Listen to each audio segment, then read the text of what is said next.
Oman की खाड़ी में अमेरिकी सैन्य हमले में 3 भारतीयों की जान चली गई थी। अब इस मामले में भारत से लेकर अमेरिका तक सियासत गरमाई हुई है। इस घटना के बाद वॉशिंगटन के रवैये पर गंभीर सवाल उठ रहे हैं। अमेरिका ने इस घटना पर अफसोस जाहिर करने की जगह हेकड़ी दिखाई। अमेरिकी विदेश मंत्री मार्को रूबियो ने भारत को चेतावनी दी, जिस पर कांग्रेस भड़क उठी। कांग्रेस ने अमेरिका के व्यवहार पर आपत्ति जताते हुए कड़ी प्रतिक्रिया दी है। इसके साथ ही ट्रंप और मोदी की दोस्ती पर भी सवाल खड़े कर दिए हैं। तो क्या चेतावनी दी है अमेरिका ने और क्या है पूरी खबर, जानेंगे इस रिपोर्ट में। ओमान के पास समुद्र में एक व्यापारी जहाज को अमेरिका ने निशाना बनाया। उस वक्त जहाज में 24 भारतीय नाविक काम कर रहे थे। इस दौरान अमेरिकी नौसेना के हमले में 3 भारतीय मारे गए, जिस पर भारत भड़का हुआ है, क्योंकि अमेरिका ने इस घटना पर माफी मांगना तो दूर, अफसोस तक नहीं जताया, बल्कि खुलकर भारत को चेतावनी दे दी। अमेरिकी विदेश मंत्री मार्को रूबियो ने कहा कि आदेशों का पालन न करना बर्दाश्त नहीं किया जाएगा, जिस पर विपक्ष भड़का हुआ है। कांग्रेस सांसद राहुल गांधी ने कहा कि अमेरिकी हमलों में 3 भारतीयों की जान जाने के चंद दिन बाद न अफसोस न माफी, उल्टा अमेरिका ने आदेश देना जारी रखा है। उनके शब्द पढ़िए, अमेरिकी सेना के आदेश तुरंत माने, कोई उल्लंघन बर्दाश्त नहीं किया जाएगा।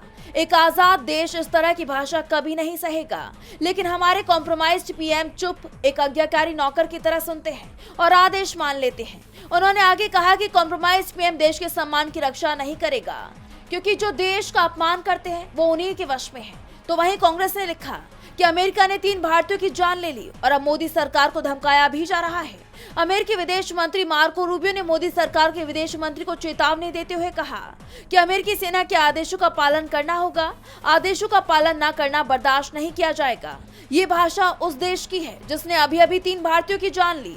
इस भाषा में न कोई संवेदना है, न पश्चाताप है और न ही माफी है। सबसे शर्मनाक तो यह है कि मोदी सरकार के विदेश मंत्री ये सुनते रहे और हो सकता है कि फोन पर यस सर भी कह रहे हों। कांग्रेस ने कहा कि कहां तक हमें अमेरिका से माफी की मांग करनी चाहिए थी, उल्टा अमेरिका हमें ही हड़का रहा है।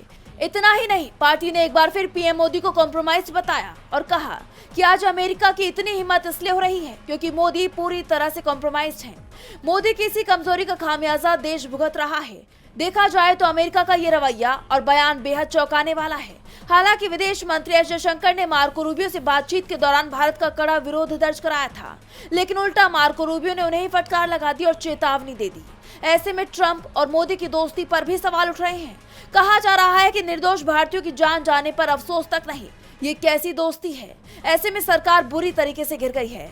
डीबी लाइव की रिपोर्ट। हमारे चैनल से जुड़े रहने के लिए यूट्यूब पर टाइप करें डीबी लाइव, सब्सक्राइब बटन को क्लिक करें और बेल आइकन को दबाना न भूलें, ताकि खबरें आप तक पहुंचती रहें। देखते रहिए डीबी लाइव, क्योंकि यहाँ हैं खबरें लगातार।